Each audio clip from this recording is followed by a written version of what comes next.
Eh les gars, j'ai pris la parole à la mi-temps, j'ai la parole maintenant. Je vous l'avais dit qu'il y avait la place pour gagner ce putain de match et on l'a fait.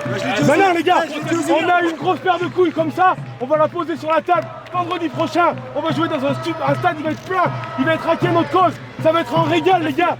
Ça va être un régal, je m'en bats les couilles. Ça va être un régal.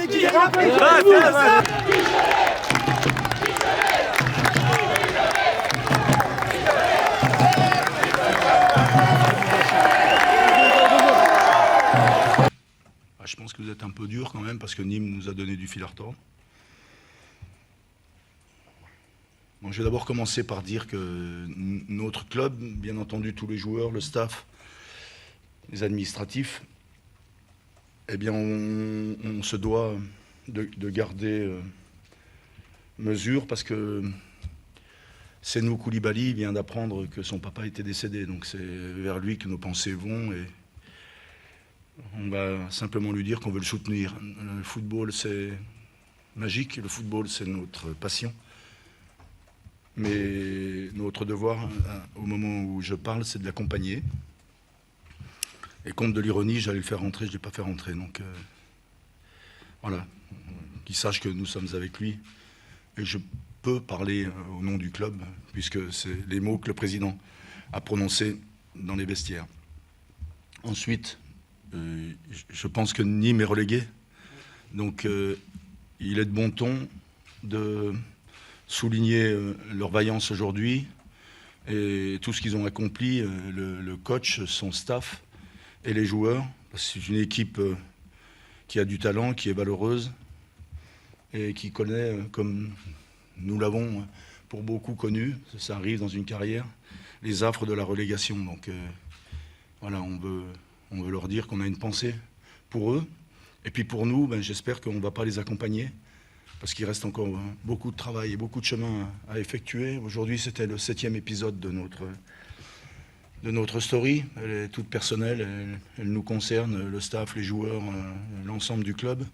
Mais on s'est aperçu, je l'avais dit dès le départ, si on veut conserver des chances, et nous avons donc conservé une chance de nous maintenir, et nous avons encore la possibilité, j'espère pas, d'être relégués.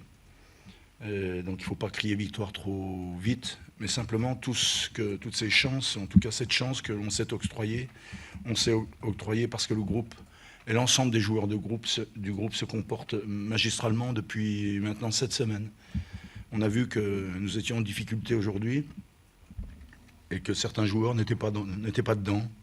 Alors était-ce ce déplacement, était-ce le fait qu'il faisait chaud à l'hôtel, voilà, on ne va pas se chercher d'excuses. Je crois qu'on s'est tantinet laissé aller. Et tout ceci a sonné comme un avertissement sans frais. Le groupe, les joueurs qui sont rentrés, ont su pallier les défections temporaires de certains joueurs qui nous ont tant donné depuis quelque temps. On va tous se remettre en selle dès lundi après-midi, parce qu'il y a du job encore, vraiment. On est sorti trop tôt, je n'avais pas calculé qu'on devait sortir au bout de cette journée. Moi, je m'étais imaginé qu'on sortait la dernière journée, donc l'essentiel, c'est pas tant d'en sortir, c'est de ne pas être à la 38e journée parmi les 4 relégués. Voilà, et l'incertitude est encore présente. Je ne veux pas m'avérer être un oiseau de mauvais augure. Mais voilà, on a un match capital à livrer vendredi, et je fais un appel au peuple parce que il y avait une centaine de supporters aujourd'hui qui se sont déplacés alors que le week-end est chargé sur les routes. Donc je remercie tous ces supporters qui sont venus. Et j'appelle tous les Dijonnais à venir nous encourager contre Paris, parce que la dernière fois, si nous avons gagné contre Amiens, c'est aussi parce que le stade était garni, qu'il y avait du monde et que nos supporters, les supporters du DFCO poussent les joueurs. Donc s'il vous plaît, ne faites pas l'économie de ces quelques heures passées avec nous. C'est d'une importance capitale que le stade soit bondé vendredi.